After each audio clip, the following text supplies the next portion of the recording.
अच्छा, अब ऐसा है कि क्रूड एप्लीकेशन हमने बनानी है। क्रूड से मतलब मैंने आपको कॉन्सेप्ट समझाया था कि सी से क्रिएट, आर से रीड, यू से अपडेट और डी से डिलीट। ये कॉन्सेप्ट क्या कहता है कि दुनिया की जो भी एप्लीकेशन है उसके अंदर ये टोटल 4 काम हो रहा है, तो इन 4 के अलावा 5 का कोई भी काम नहीं हो रहा होता। तो हमने क्या करना है, इस क्रूड एप्लीकेशन के कॉन्सेप्ट को यूज़ करते हुए एक्सेल के अंदर एक छोटी सी एप्लीकेशन बनानी है।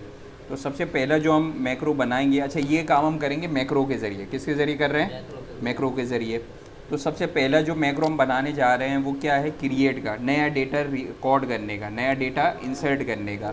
मैं क्या चाह रहा हूँ कि यहाँ पर जब मैं अपना, इसको समझ लें, इसको कंसीडर करें कि मेरा डेटा एंट्री फॉर्म है। ये क्या है? डेटा एंट्री फॉर्म है। और ये मेरी डेटाबेस है। ये क्या है? डेटाबेस। यानी यहाँ से डेटा एंट्री फॉर्म से मेरा कहाँ पर आएगा? डेटाबेस के अंदर। सही है, मैं डेटाबेस को अभी बिल्कुल एम्प्टी कर रहा हूँ। सही है। यहाँ पर मैंने ऑटो सीरियल का एक फार्मूला लगाया हुआ है। ऑटो सीरियल के अंदर क्या हो रहा है कि जो भी मेरा डेटाबेस के अंदर नंबर होगा, डेटाबेस के अंदर क्या होगा? नंबर। ये उसका मैक्सिमम नंबर मुझे काउंट करके बताएगा कि डेटाबेस के अंदर जो सबसे बड़ा नंबर है उस नंबर के अंदर एक नंबर को क्या कर दे? ऐड करके मुझे बताए। क्या बताए? ऐड करके बताए। अच्छा, ये क्यों ज़रूरी है? ये इसलिए ज़रूरी है ताकि मेरे डेटाबेस के अंदर जो डेटा है वो सीरियल वाइज आए, यानी हर रिकॉर्ड की सीरियल क्या चले? अलहदा से चले, ताकि बाद में जब हम उसको ढूंढें या उसको सर्च करवाएं तो हम उसको उस यूनिक सीरियल नंबर के ज़रिए सर्च करवा सकें।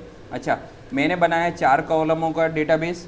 आप इससे ज़्यादा भी बना सकते हैं, लाजमी नहीं है, क्योंकि मैं आपको सिर्फ समझाने के लिए मैंने एक छोटा सा प्रोग्राम बनाया। आप इसको बड़ा भी बना सकते हैं। अब मिसाल के तौर पे मैंने एक नाम लिखा अली, फिर मैंने लिखा कराची, उसका सिटी, और उसकी अमाउंट कुछ भी मैं लिख देता हूँ। मिसाल के तौर पे 2000 लिखी। जैसे ही मैं ऐड का बटन दबाता हूँ तो ये मेरा डेटा यहाँ से उठकर यहाँ पर डेटाबेस में आ जाता है और मेरी डेटा एंट्री फॉर्म जो है वो खाली हो जाती है। ये काम अभी हमने सबसे पहले मैक्रो के ज़रिए करना है, और वो मैक्रो है create macro, data insert macro. कौन सा मैक्रो? Data insert macro. मैं क्या कर रहा हूँ, ये ऑलरेडी मेरे पास बना हुआ है मैक्रो, मैं इसको डिलीट कर रहा हूँ। इसको हम दोबारा बनाएंगे। मैं गया डेवलपर टैब के अंदर, मैक्रो के अंदर, इसको मैंने क्या कर दिया? डिलीट कर दिया।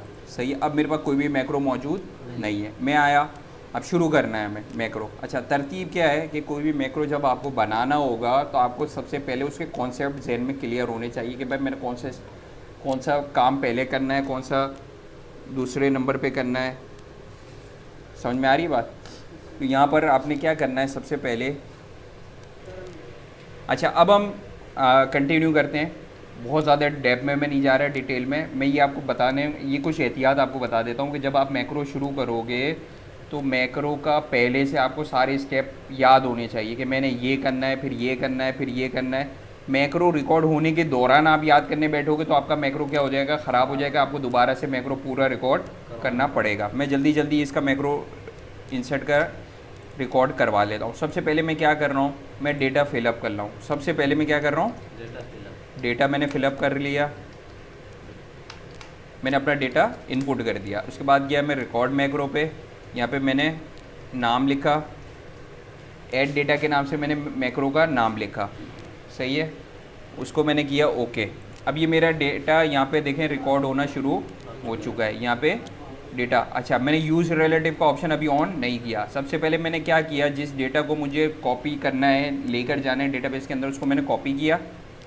कॉपी करने के बाद मैंने बटन दबाया, कौन सा? यूज़ रिलेटिव का ऑप्शन ऑन किया। कौन सा? यूज़ रिलेटिव का। कब किया? कॉपी करने के बाद। फिर वही वाला प्रोसेस के बाहर खाली जगह में कहीं पर क्लिक करेंगे, कंट्रोल के ज़रिए नीचे आएंगे, कंट्रोल के ज़रिए लेफ़्ट जाएंगे और कंट्रोल के ज़रिए ऊपर आएंगे। सही है। उसके बाद जब ये प्रोसेस हम करेंगे तो मुझे आखिरी वाले डेटा के ऊपर लेकर जाएगा।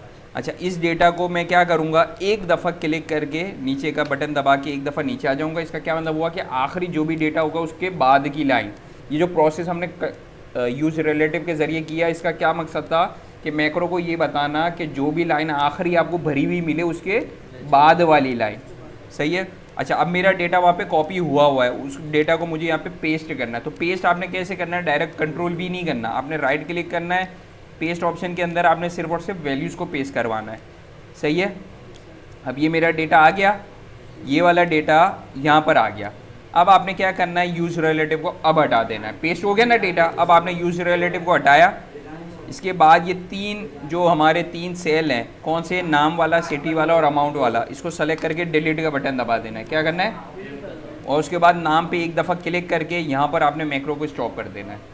सही है, ये मैंने कर दिया। अब मेरा मैक्रो बन गया है। अब ये बटन के ऊपर राइट क्लिक किया मैंने, असाइन मैक्रो, ऐड डेटा और ओके कर दिया। अब मेरा मैक्रो इस बटन के ऊपर लग चुका है। अब मुझे डेटा को इंसर्ट करके इसको चेक करवाना है। तो मैंने कहा कि बिलाल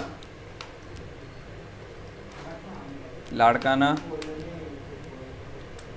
और 1500, सही है, बटन दबाया। अब देखो मेरे दोनों काम हो रहे हैं। क्या, मेरा डेटा अगली लाइन में भी जा रहा है और मेरा ये डेटाबेस भी खाली होके मुझे यहाँ पे लेकर भी आ रहा है। एक डेटा बन गया हमारा, एक मैक्रो बन गया। अब अगला मैक्रो है हमारा, अगला मैक्रो है हमारा डिलीट का मैक्रो। किस चीज़ का,